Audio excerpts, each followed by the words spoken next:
है कॉकरोच जनता पार्टी के बारे में बताने के लिए। थोड़ा बताते हैं कॉकरोच जनता पार्टी। देखिए, अरे सुनो ना, सुनो ना, बड़ा विस्तार समझने लगा। लिखाएंगे कॉकरोच जनता पार्टी।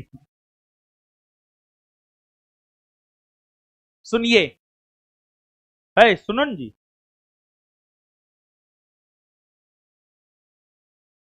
देखिए, कॉकरोच जनता पार्टी, देखिए है क्या, पिछले दिनों भारत के मुख्य न्यायाधीश जस्टिस सूर्यकांत ने यह कहा, उन्होंने एक स्टेटमेंट दिया और उन्होंने अपने स्टेटमेंट में बेरोजगार युवाओं को कॉकरोच कहकर संबोधित किया। कॉकरोच समझते हैं ना? बेरोजगार युवाओं को कॉकरोच कह करके संबोधित किया। बेरोजगार युवा को, बेरोजगार युवा। देश की आबादी 145 करोड़ प्लस है और भारत की अधिकतर आबादी युवा है और देश में बेरोजगारी का आलम, देश में बेरोजगारी अपने चरम पर है। अधिकतर युवा बेरोजगारी है। तो कॉकरोचों की संख्या बहुत ज्यादा है।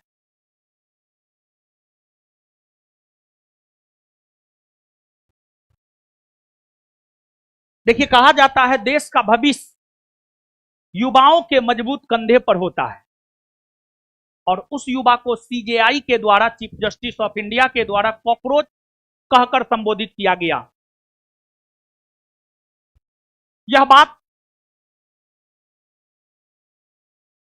अभिजीत दीपके को रास नहीं आया।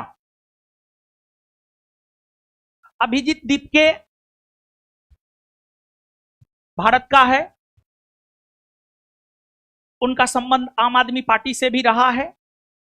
5 वर्ष पहले आम आदमी पार्टी से जुड़ा हुआ था। वो बोस्टन यूनिवर्सिटी से शिक्षा ग्रहण किया है और वर्तमान में वो अमेरिका में रह रहा है। तो फिर अभिजीत दीपके ने 16 मई 2026 को, 16 मई को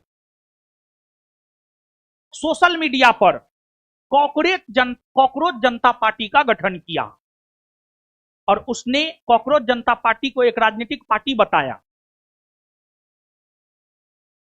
और कॉकरोच जनता पार्टी जब लॉन्च हुआ, इंस्टाग्राम पर भी उसका आईडी है, ट्विटर यानी एक्स से हटा दिया गया था, बैन कर दिया गया था, बैन कर दिया गया है और उसका फॉलोअर जो है ना,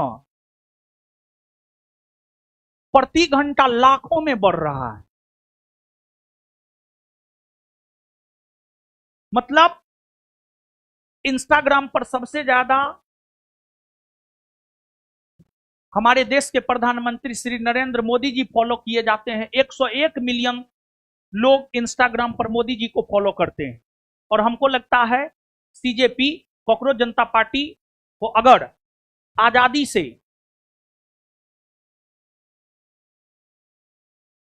उस पर कोई दबाव नहीं बनाया जाए तो आने वाले कुछ दिनों में जो है मोदी जी का जो 101 मिलियन फॉलोअर है उससे भी ज्यादा हो जाएगा कॉकरोच जनता पार्टी का फॉलोअर, क्योंकि बेरोजगारों की संख्या तो है। तो अभिजीत दीपके ने जो है कॉकरोच जनता पार्टी बनाया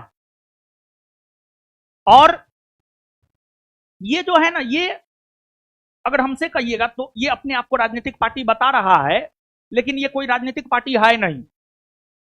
मतलब एक प्रकार से आपको सोशल मीडिया पर बेरोजगारों का एक मुहिम है, आप कह सकते हैं।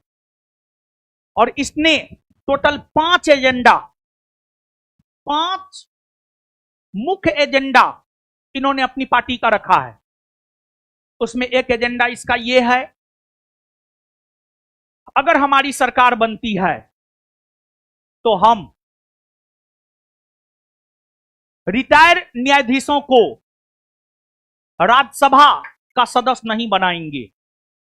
क्योंकि देखिए होता क्या है, अब न्यायाधीश है, किसी भी लोकतांत्रिक देश में सरकार के 3 अंग होते हैं, कार्यपालिका, विधायिका, न्यायपालिका। अगर हमको कहीं भी न्याय नहीं मिलता है तब हम न्यायपालिका के पास जाते हैं। और भारतीय संविधान का आधारभूत स्तंभ है, बेसिक स्ट्रक्चर है स्वतंत्र न्यायपालिका। और न्यायपालिका कार्यपालिका के दबाव में नहीं आना चाहिए। न्यायपालिका विधायिका के दबाव में आकर काम नहीं करे। न्यायपालिका के मन में लोभ ना हो, न्यायाधीश के मन में लोभ ना हो। अगर न्यायाधीश के मन में लोभ होगा तो फिर न्यायाधीश सत्ता के अकॉर्डिंग काम करेगा। फिर सत्ता पक्ष के लोग रिटायर होने के बाद न्यायाधीश को जो है उचित उपहार देगा, जैसा कि भारत में हो चुका है। भारत के पूर्व मुख्य न्यायाधीश रंजन गोगोई जिसने अयोध्या मामले पर भी फैसला सुनाया है, वो रिटायर होने के बाद राज्यसभा के सदस्य बनाए गए। तो कॉकरोच जनता पार्टी का पहला मुद्दा है, रिटायर होने के बाद किसी भी जज को राज्यसभा नहीं भेजा जाएगा। एक ये था। दूसरा है,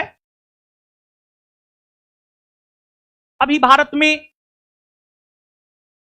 चुनाव आयोग के द्वारा जो एसआईआर किया जा रहा है, स्पेशल इंटेंसिव रिवीजन, एसआईआर के जरिए जो है मत काटा जा रहा है।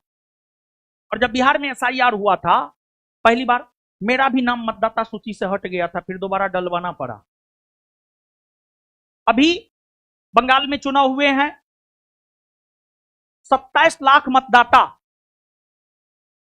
मतदाता होते हुए भी मतदान नहीं कर पाया। तो ये जो मतदाता, वैध मतदाता होते हुए भी मतदान नहीं कर पा रहा है, इसमें कहीं ना कहीं चुनाव आयोग की गलती है। तो इस प्रकार के चुनाव आयोग को लेकर भी कांग्रेस जनता पार्टी के द्वारा जो है आपको यह कहा गया है कि इस प्रकार का कृत्य अगर चुनाव आयोग करता है तो चुनाव आयोग के सदस्यों पर यूएपीए कानून लगाया जाएगा। यूएपीए। इसके बाद तीसरा एजेंडा है उसका, अगर हमारी सरकार बनी तो हम महिलाओं को 30% नहीं बल्कि 50% तक आरक्षण देंगे लोकसभा में, विधानसभा में। और देखिए ये एजेंडा हमको ठीक लग रहा है, क्योंकि देश की आबादी का लगभग 50% महिला है ना जी, तो 50% तक ये भी ठीक है। इसके बाद उसका अगला एजेंडा है, अंबानी अडानी के क्षेत्राधिकार में जो भी न्यूज चैनल है, जैसे न्यूज 18, एनडीटीवी, ये सब अंबानी अडानी के क्षेत्राधिकार में ही है। जो अंबानी अडानी चाहेगा वही दिखाएगा ये सब। तो अंबानी अडानी के क्षेत्राधिकार में जो न्यूज चैनल है ना, उसको प्रतिबंधित कर देंगे, उस पर रोक लगा देंगे। चौथा हो गया। और इसके बाद पांचवा की अगर हम बात करें तो इसका पांचवा एजेंडा अगर हम देखें तो इसका पांचवा एजेंडा था, कोई विधायक या सांसद दल बदल करता है, मतलब भाजपा के टिकट पर चुनाव लड़ता है, कांग्रेस में मिल जाता है, या कांग्रेस के टिकट पर चुनाव लड़ता है, भाजपा में मिल जाता है। अगर कोई जनप्रतिनिधि दल बदल करता है तो 20 वर्षों तक उसके चुनाव लड़ने पर रोक लगा देंगे। ये 5 एजेंडा है, समझे? यही है कॉकरोच जनता पार्टी। और अगर हम कॉकरोच जनता पार्टी की बात करें, इसका एजेंडा तो बहुत शानदार है, नो डाउट, लेकिन इसका एजेंडा जो है एक प्रकार से देखिएगा तो लोकतंत्र को मजबूत करने वाला एजेंडा है, समानता स्थापित करने वाला एजेंडा है। लेकिन आपको ये एक सोशल मीडिया का मुहिम है अब देखिए क्या होता है, ये तो आने वाला वक्त बताएगा, लेकिन उसका फॉलोअर जो है बहुत भारी मात्रा में बढ़ रहा है, समझे ना। तो यही है कॉकरोच जनता पार्टी, लिखिए कॉकरोच जनता पार्टी।